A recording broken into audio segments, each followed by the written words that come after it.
I want to welcome all of you to this Lunch and Learn. As I'm very gracious and lucky to be here. Actually, this is day 2 of my job. I'm the new CEO for Homebridge. And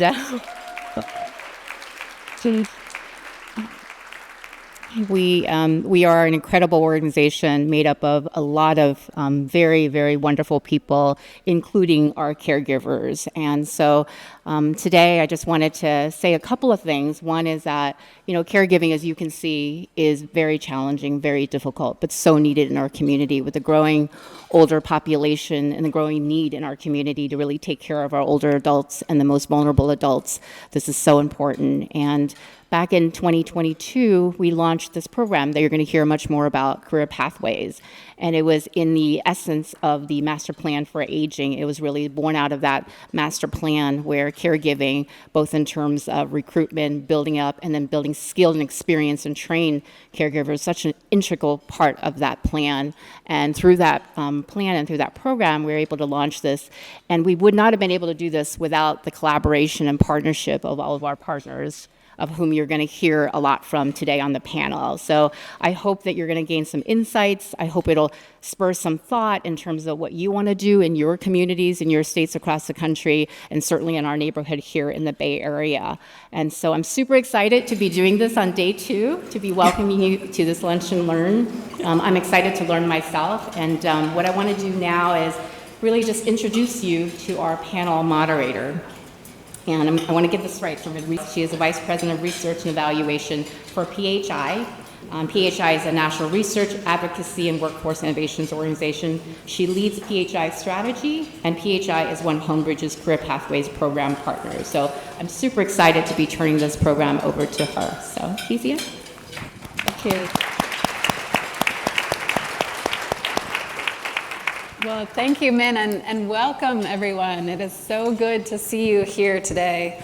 I am delighted to be here today with all of you and with this wonderful panel of change makers who together have created one of the largest caregiver training programs in the country. I am so excited about what we are all today going to learn from the experts up here on the stage.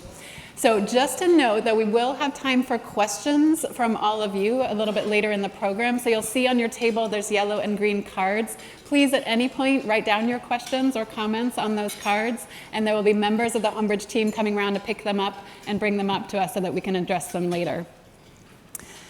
So now I'd like to take a few moments to introduce our panelists who have developed and implemented this wonderful program. So starting right at the end there with Corinne Eldridge, she is President and CEO of the Center for Caregiver Advancement, or CCA.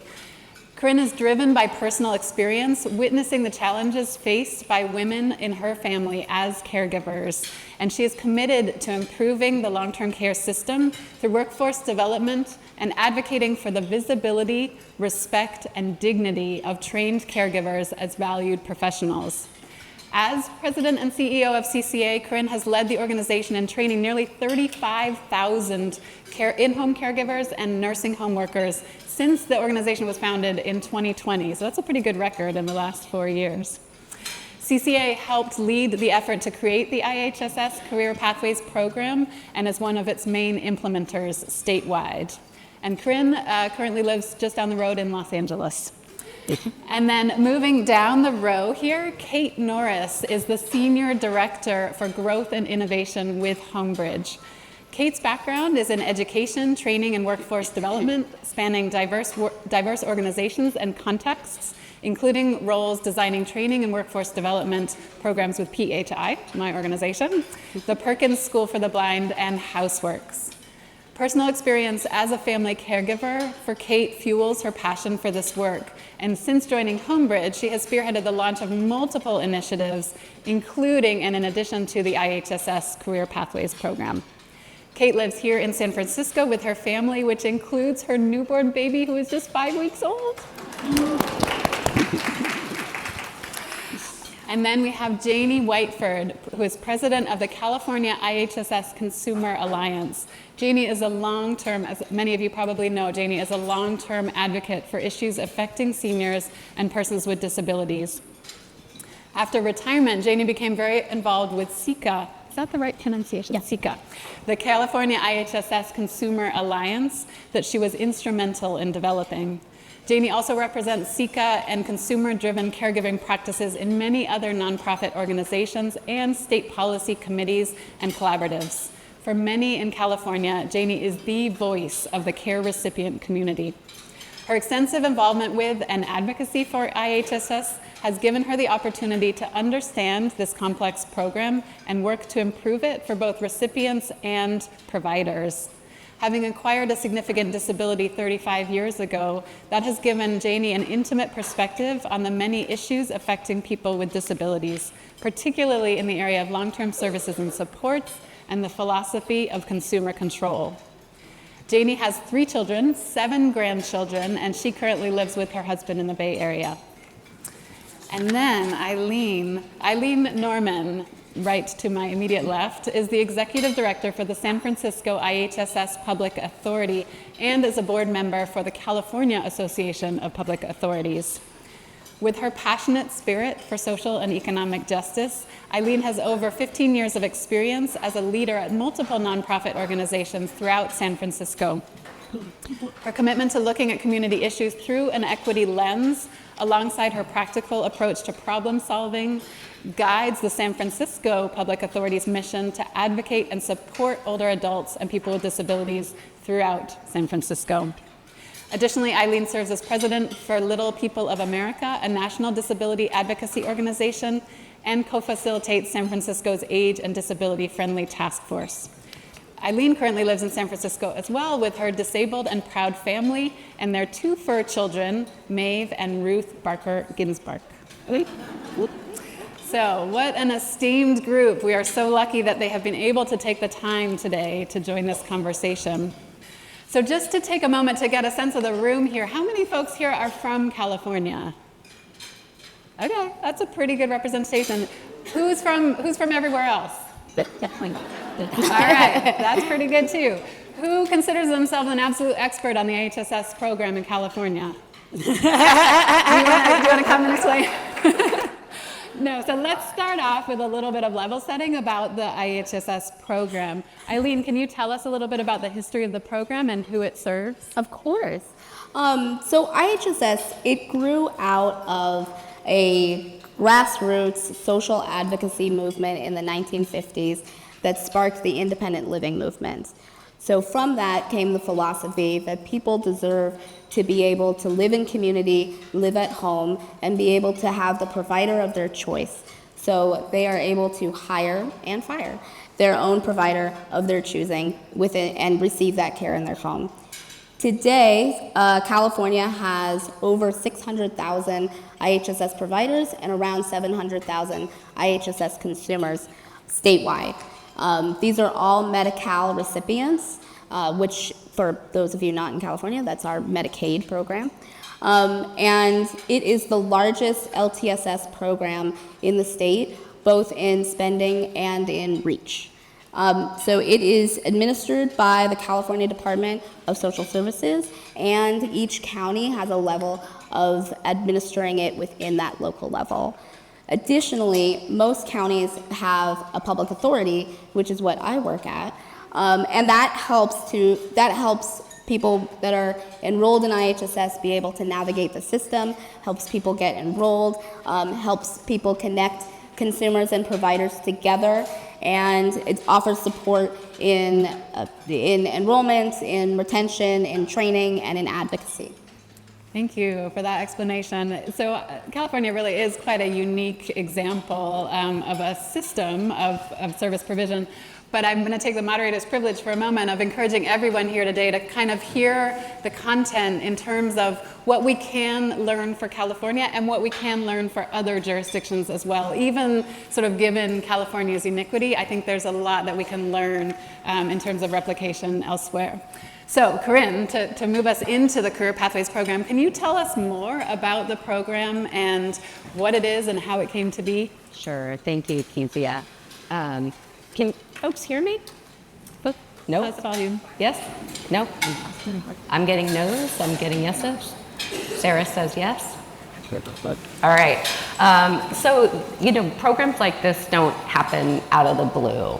So what's that phrase, right? Luck is where preparation meets opportunity. And so this was really a steady drumbeat of organizations like CCA and Homebridge who've been doing training for IHSS caregivers or private agency workers for more than a decade. And at CCA, we had been building up the body of research to show the value that training programs have, both for IHSS caregivers in terms of building up the skills that they have, as well as for consumer population in terms of reducing emergency room visits and hospitalizations. And so when we think about that steady drumbeat in terms of doing narrative change work and the value of caregivers, this was also done under the lens of just coming out of the pandemic. And so it was really clear that consumers, seniors and people with disability who were in their home had much better outcomes than those in institutions. This was done through a lot of stakeholder work. So there were groups of us who joined together who were advocating for this program. There were managed care organizations, disability and aging advocacy organizations, and the labor union, SEIU Local 2015, who really led this work, who really were able to push this program through.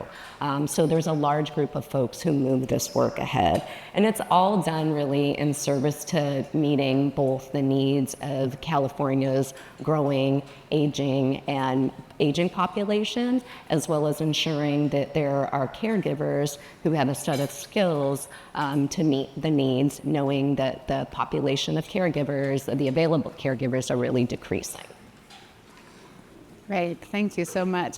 And Janie, can you tell us more about how consumers were involved in the creation of the program and how consumers continue to be engaged as time goes on? Sure, thank you. Here in California, we have about 700,000 consumers utilizing IHSS. That's a huge number. My organization, SECA, is the California IHSS Consumer Alliance. We are a membership organization of county IHSS advisory boards. Every county is required here in California under law to have an advisory board with 50% consumers. And their job, their mandate under the law, is to give recommendations to the Board of Supervisors, to the IHSS, the county level, and at the state level, for improvements and recommendations for the IHSS program. Because of that, we have a very large consumer organization of advocates and folks who are well-versed in this process. And the interesting thing about IHSS is that, as Eileen said when it was started, it is a consumer-driven program. Consumers have the responsibility and the right to hire, train, manage, and if necessary, fire their consumer. This is for all consumers, whether they have family members as their provider or whether they go outside, use the registry at the public authority, or hire privately. Utilizing this, we were thrilled to partner with Homebridge when they were developing their training modules, because they really took to heart this whole aspect of consumer control and what consumers want. We had 4 or 5 focus groups early on with different consumers from throughout the state, all over the state, that actually gave input into what they felt would be the best models and the best way to develop these training modules.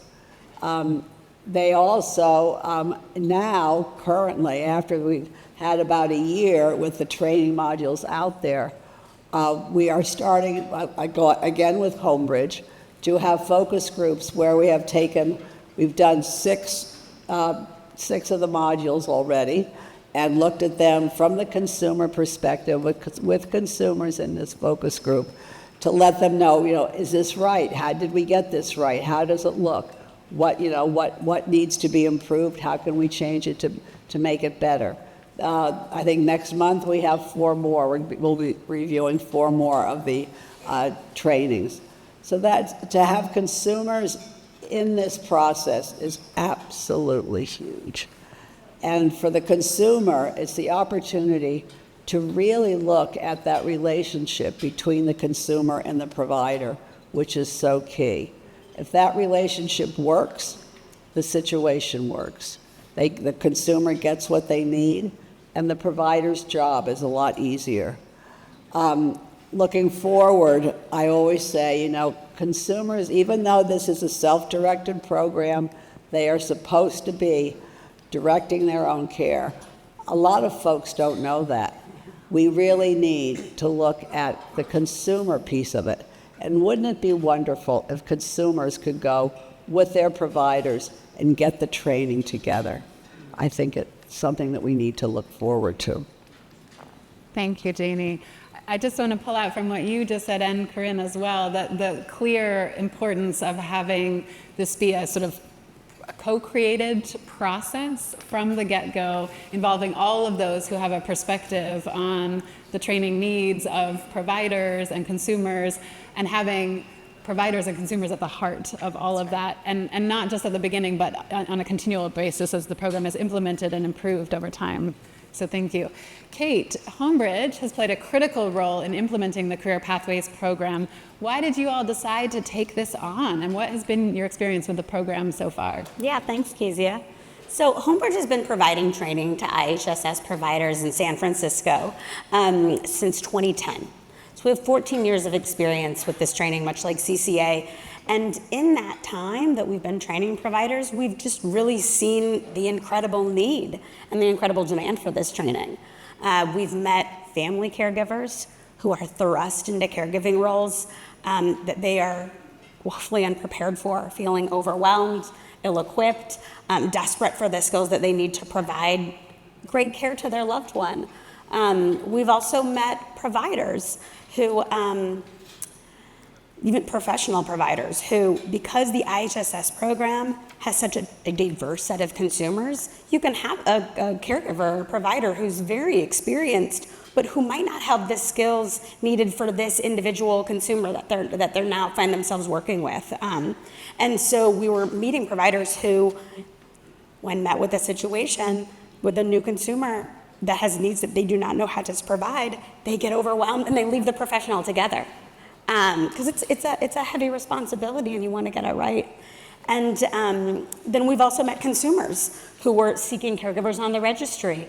And when they can't find a caregiver to meet their needs, just the incredible impact that has on a consumer's life when they can't get the care that they need in home, and what that can mean for their independence. So when this opportunity came up, we knew that we had a responsibility to rise to meet the opportunity and to meet the need. It happened quickly. It happened incredibly quickly. So there was about a 6-month turnaround time between the time that we learned that we were awarded the contract and the time that we needed to launch the program. And in that time, we've built, along with CCA and our partners here, just this really incredible infrastructure that we're really proud of.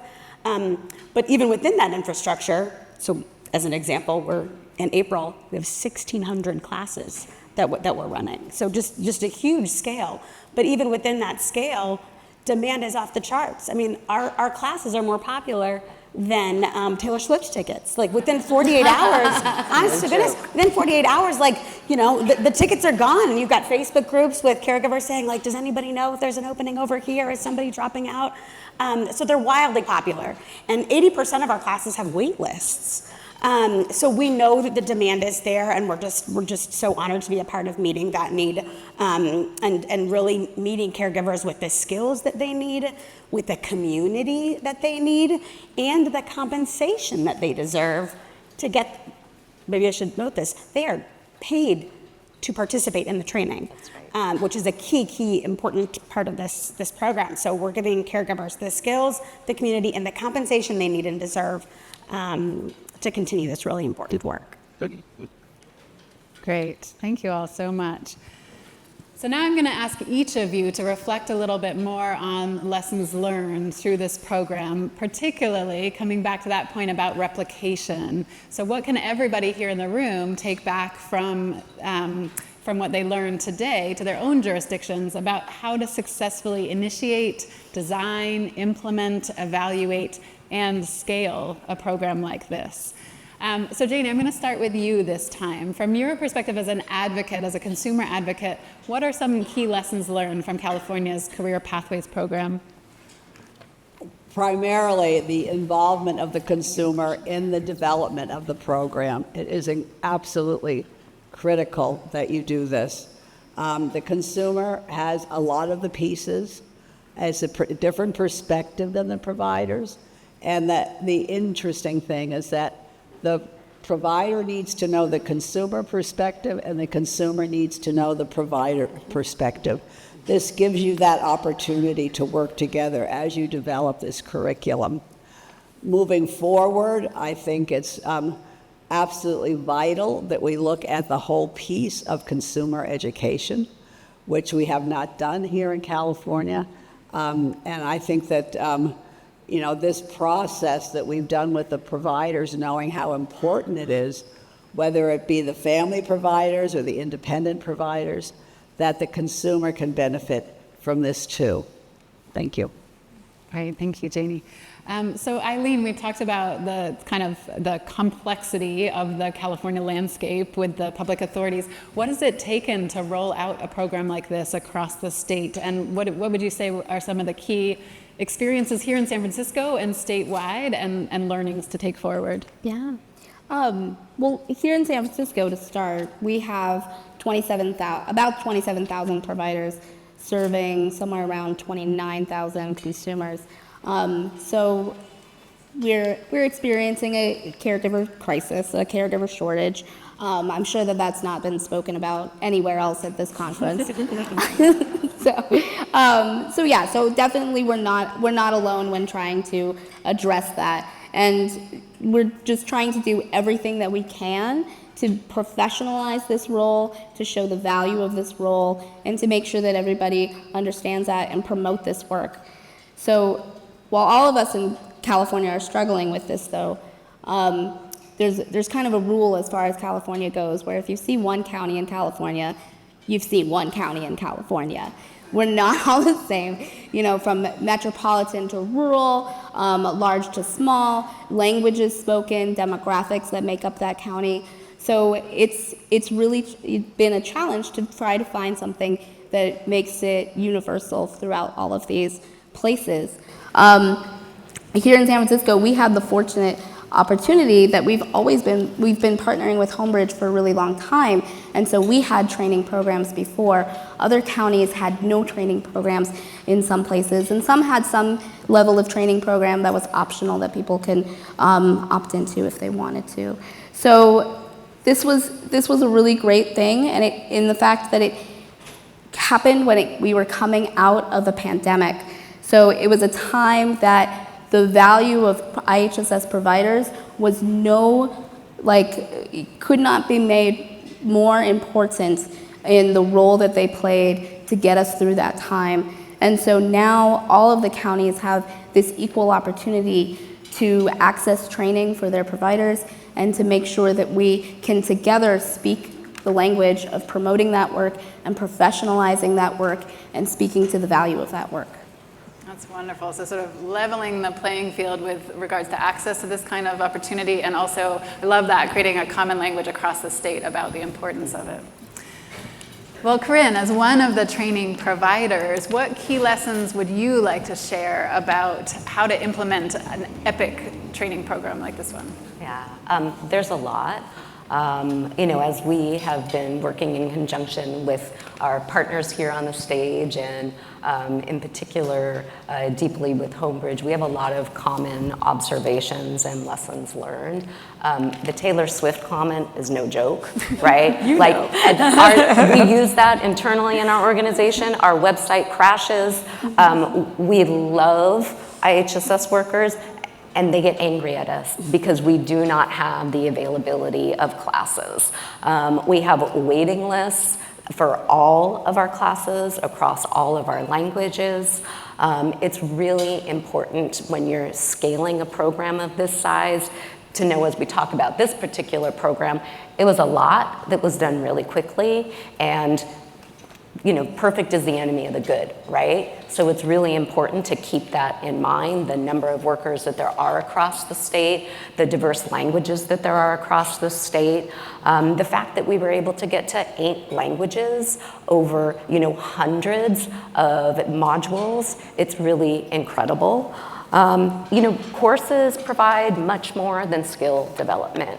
It also provides an opportunity for a community of workers who are very isolated, who work in people's homes. And so being able to see the faces of folks that who do the same work, but somebody might be in Inyo, somebody might be in San Bernardino, that camaraderie and that community is really key. And caregivers want courses across multiple modalities. So in-person, instructor-led live via Zoom, and then asynchronous or e-learning. It's all in demand. We cannot keep up with the demand. And resources are really important to ensure that it's not just skills, but it also reduces the stress of caregivers, because as we heard in the beautiful videos and stories of caregivers, this is not easy work. It's incredibly difficult work. And we also have found that with the waiting lists, signing up for multiple weeks, so that way folks can complete a full pathway, which is one of the options within this program, is that you complete a full pathway. Once you've completed that pathway, you receive a stipend upon completion, and if it happens to be for one of the chronic conditions and you care for that consumer for X number of hours, then you can also get additional dollars, which really acknowledges those skills. And so being able to sign up for the full pathway would also be something that would really be advantageous for those of us who are training providers, as well as the providers, because then they know that they will be completing a course. And then lastly, I would say is that, developing infrastructure systems, putting systems in place is really a challenge when you think of the workforce that we have. So we are very mindful of, that there's a lot of incredible work that was done through this program, and it's an opportunity for us to continue this work and continue the incredible skill building that workers are getting, so that way the care can improve across the state. Thank you. I just want to, there was so much there that was really helpful, but I just want to pull out something you spoke to, and Kate as well, around the magnitude of demand for these training programs. I mean, I think for all of us who are from anywhere else outside of California, the scale of this program as it is kind of unfathomable. It's such a large program, such a broad scope, and yet still, there's more demand than you're able to provide. I mean, I just think that speaks to the absolute need to invest in caregiver training. So Kate, I would like to end with you on this round of questions. What are some key challenges from your perspective, and what are the opportunities ahead? Yeah, thank you. And first I'll say I agree with everything that Corinne has shared, and it's been just such a delight to work with these collaborators to be able to come together and have kind of a shared understanding of what's working, what's not working, and how can we continue to improve the program. I would say, building on what Corinne shared, the key challenge right now is sustainability. So we've built this program in 18 months. In 18 months, we have trained over 14,000 IHSS providers collectively.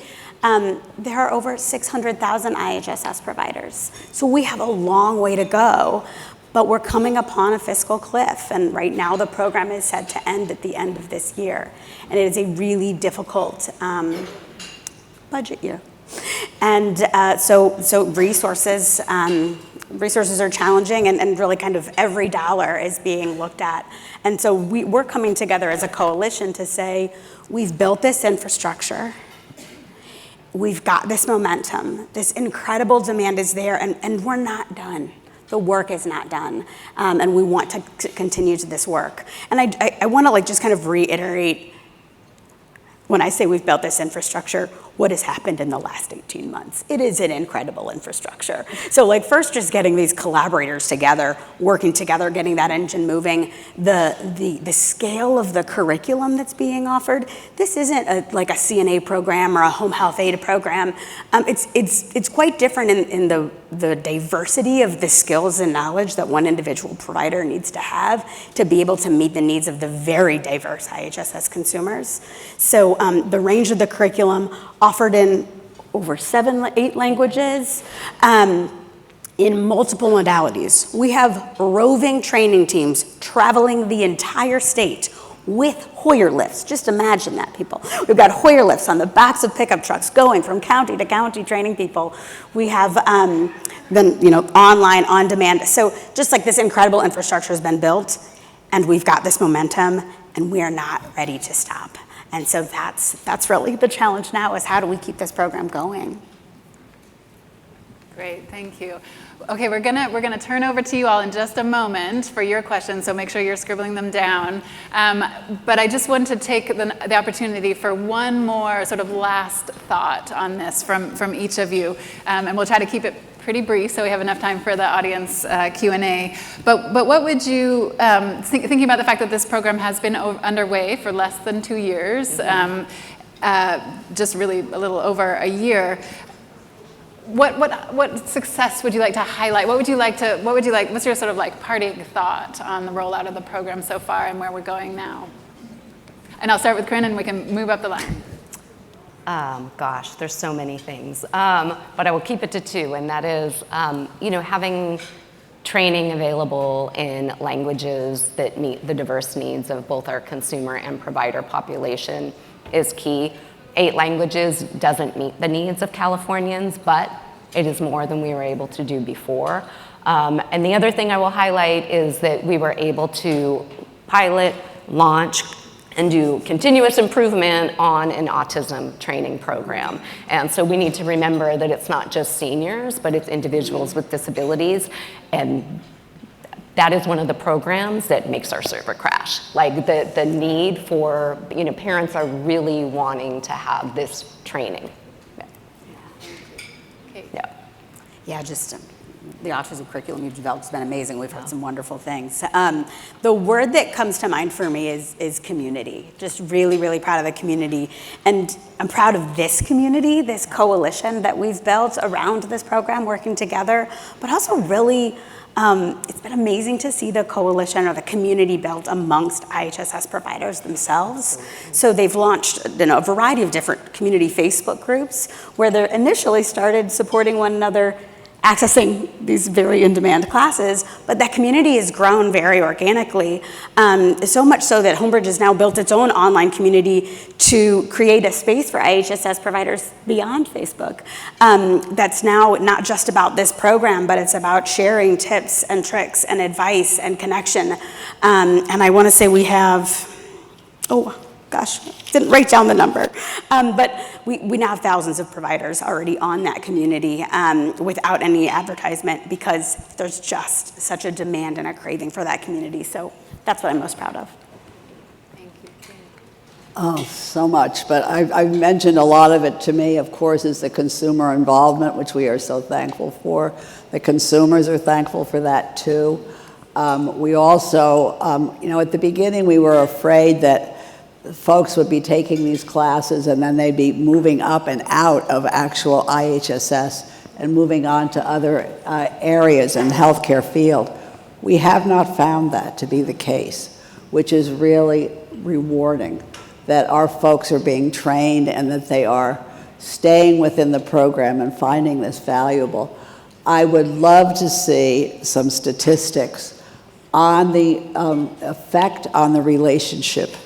What happens when these folks come out and they've been trained and they have this, has that changed the relationship between the consumer and the provider? I would wager it definitely has, for both of their benefits, but wouldn't it be nice if we had some statistics? And also, we cannot let this program die. It must continue. And I only see that happening if all of us go back to our legislators and say, we must have this program The funding that's there currently must stay there in the program, roll it over, and then think about funding it continuously in the future. Because we all know that the provider base is going away. And we really are struggling to get the providers that we need in IHSS and across the board. This will really help us when people understand how beneficial it is. Thank you. I'm going to be greedy and do 3 points. Okay. Well, one thing that, as public authorities that we all have in common in the public authority system is that we match consumers and providers who, when consumers don't have someone that they've identified as a provider, they come to us and we're able to match them. So this gives us another place where we can try to match people, make the right matches based on skill sets. The consumers' cases that we're seeing, they're becoming more complex. People are living longer with various varying health issues. So we're able to look at what provider trainings have happened, since it's happening in a universal place, and trying to be able to make the right matches so that consumers have someone who's been trained in skills that they need. Additionally, as we all know, this is really isolating work. So Career Pathways doesn't only focus just on those hard skills of, how to do bed changes, how to do transfers, but it also focuses on those really important skills of de-escalation and self-care. And those are all incredibly important tools that people need in order to sustain themselves in this work and be able to continue to do it. And then thirdly, I would just say, from more of a selfish place, is that the better that providers can do in their work, the easier our job is as administrators to do our work. So we want to make sure that they have all of the tools, all of the knowledge, all of the strengths, all of the support that they can, so that they can do a really great job in being the providers that we need them to be, and it makes our work a lot easier and a lot more sustainable. Thank you. I will just say, from that rich set of responses, we get such a good idea of the layers or the ripples of impact of a program like this, from the individual to the caregiving relationship to the broader community and the system of long-term services and support. So thank you for everything that you've shared so far. Okay, so now we're going to turn to all of your questions. We'll get through as many as we can in the time that we have left. So the first question kind of takes us back to the genesis of the program, because the question is, how does this, but also speaks to sustainability, how does this tie into the state's master plan on aging, and could or would that funding, could the master plan fund its sustainability? Who might speak to that? Do you want to speak to it? It's a good question. I think that we are looking for all creative solutions to be able to sustain this program. I think that the way that it initially was funded was through both ARPA dollars and general fund dollars, and I think there's some untangling of that at this moment in time. And so if you all have creative ideas on how to continue this, we are all available. We look forward to working with you on advocating for keeping this program going. As far as the master plan for aging is concerned, it dovetails absolutely with it. They have the long-term services and supports, which IHSS is a part of. It's been critical in the master plan for aging as you look forward. And what are those LTSSs out there in the community? And we, with 700,000 consumers and 650,000 providers, we are the main program out there in the state. Great, thank you. Okay, 2 questions on this card. The first, hopefully, can be answered quickly, and then, but I'm going to ask them both at once. Is the curriculum publicly available? And secondly, are you sharing insights and data in any kind of reports, particularly in sort of light of efforts to replicate in other states? Any plans to kind of publish this work? And also the curriculum question. Yeah, I'll start with the curriculum question. The curriculum is not currently publicly available. However, I think it's really interesting for us to think about what we would need to do to make sure that the curriculum that's been developed, if the program ends, that we still have a way to make sure that this knowledge and these resources get out. But we haven't gotten to that place yet of how do we, if the program ends, make sure that these resources are available more broadly. And the other thing I would say is that, we have come together as a coalition through this, but this was a competitive bidding process, right? And so what that means is that we do have like intellectual property that, makes us more competitive. And so there are states, right, where there's a standard curriculum. I think of Washington as an example for that. But that's just not the way California currently is. What was the second question? Oh, reports. Yeah. Yeah, the report piece, we spend a lot of time looking at our data. I'll just speak for CCA. And, it's a lot of data to put together and make sure that you get right. And so we're currently looking at the first year, right, 2023, to put together what we call, impact studies.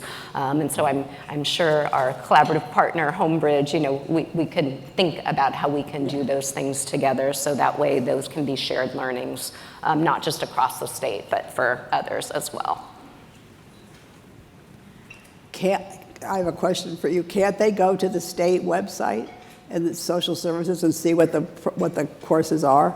They sure can. Yeah, you might I don't know what it is, but you might want to tell them. Yeah, that's a good point. Well, you can get on the IHSS program website and you could actually peruse the catalog, even if you're not an IHSS provider, to get a sense of what's being offered in what languages. That's a great point. Okay, a couple of logistical questions here about the program. Just sort of checking that it is all online as training, as a set of training programs, but also do you certify and is there a cost? And I know we spoke to that a little bit, but maybe just reinforcing how that works. Yeah, I can speak to the modalities and with multiple modalities. So you can take in-person classes. You can take online live classes, which look a little bit different depending on our organizations, but what's consistent about the online live is you're with a person in a Zoom room with a small group of other providers. You get to ask questions, engage. It's not like a webinar, it's a conversation. And then we also have on-demand classes, which means that there's not a human. You are working through a body of curriculum in your own time. So we've got the 3 different modalities, and I've already lost the second part of that question. What was the second part of that question? Oh, certification. Yeah. There's not a certification that comes with the IHSS Career Pathways program, but there are pathways. Do you want to speak to the pathways a little bit, Corinne? Sure. So there's multiple different pathways. There's specialized curriculum. And when some of these things I don't know off the top of my head, so I did specifically do notes for this particular part of it. There's general pathways and there's specialized skills pathways. And that's where the different incentive payments come up. And so to the third question, right, on cost, which is, this is all free. Right? Not only is this free, but workers get paid their regular hourly wage for each hour in class. Then they get a $500 upon completion stipend upon 15 hours, and then they can get additional depending on if they're working for a consumer that has that particular condition and if it's continuity of care for that person for a certain number of hours. Can I actually just add something on the compensation piece? Because I think it's just really important. Yeah. On the one hand, it's critical that people are compensated for training. This is time that they're taking. They can't be paid to offer care while taking that training. So if they're not getting paid, those are lost hours of earning for them. So it's critical that we're paying people for their time while they're in training. However, we've also heard that individuals say that they would be taking this training without compensation. They need it, they want it, and we've seen that in our organizations as well prior to this program. And also, when you hear the stories of individuals describing what they've been able to do with the compensation from this program, it's just incredible because there are so many hours of training available, and then stipends. You can earn over $10,000 if you take all of the classes through this program. And so the dollar amount, it's a transformational amount of money for people. And these are individuals who, again, we think many of whom are family caregivers, might have had to leave a job to take care of a family member. And, just the incredible amount of financial burden that comes with that transition. So it's been a lifeline for people in more ways than one. Great. Great, thank you. There's a question here about unpaid family caregivers and whether these trainings can be accessed by unpaid family caregivers or what the alternative might be. This program does not allow for unpaid caregivers to be taking this training program. I know there are other programs available and different resources, so I think that is an opportunity in other avenues. Yeah, one program I'll point out is there's a sister program hosted by the California Department of Aging called CalGrows, and unpaid family caregivers are able to take advantage of that program. And the program looks very similar to this program. There are pathways, you are paid for your training, but unpaid family caregivers are able to participate in that program. Yes, thank you for bringing that one up. Sorry, I'm just... This is a slightly sort of broader question, and maybe Eileen, you might be able to take this one. What about capacity for self-direction? If consumers are not able to hire or train their own caregivers, are they redirected to a different program? So that is county by county. And in San Francisco County, we again get to partner with Homebridge in a different capacity, where Homebridge utilizes the contract mode. So Homebridge is able to cover the cases for those who are not able to manage their care and manage the care with their care providers that they staff. So that is an option that's in San Francisco. Other counties do not have necessarily that option. They approach it in different ways. I'm not sure if I can really speak to what the other counties do because I'm not an expert. Okay, go, Jamie.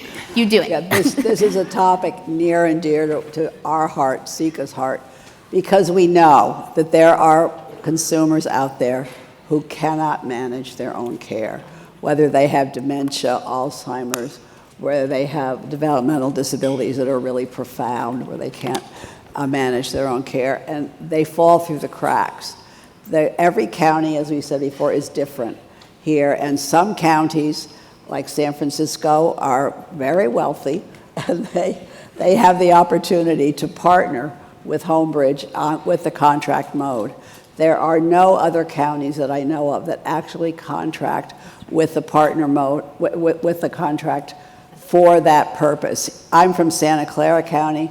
In Santa Clara, we use the contract mode for what we call emergency services only. So if somebody's provider gets sick and isn't there and they need to get food or they need to get out of bed, we can send somebody from a contract that we have for that purpose, but not for those that fall through the cracks. So that's a good question. I think it's something that we as a group need to look at and see how we can make this happen. The history of contract mode is not good. Those in the disability community really don't like it because it was so fractured and it came with so many problems at the beginning of this. But it's something that I think we need to look at and see how can we help these folks that want to stay at home, that want to stay in their own communities, but really cannot provide the care, manage and train for themselves. Thank you. Well, we are coming to the end of our time together. I want to thank Homebridge so much for hosting this event. I want to thank all of you for coming and being part of the discussion. And I want to thank our awesome panelists for sharing all of your experience and expertise with us today. Thank you. Thank you, Kezia, for wonderful moderation of our panel. I just want to also thank again our panel of experts and specialists for sharing their insights today with us. And we also have quite a number of partners in the Career Pathways program with us here in the audience today. Just want to recognize them. The Corporation for Supportive Housing, Zen Caregiving, Futuro Health, and also SEIU 2015. So thank you so much for all the work that you've been doing with us in partnership. Yeah. Please enjoy the lunch. Please do meet our Homebridge team that's sitting in the corner over here, especially Nick Blumenthal, who runs our program. So get to know Nick and the rest of the team, and also hopefully some of the panelists will stick around and answer some of your further questions. Thanks again. Bye-bye.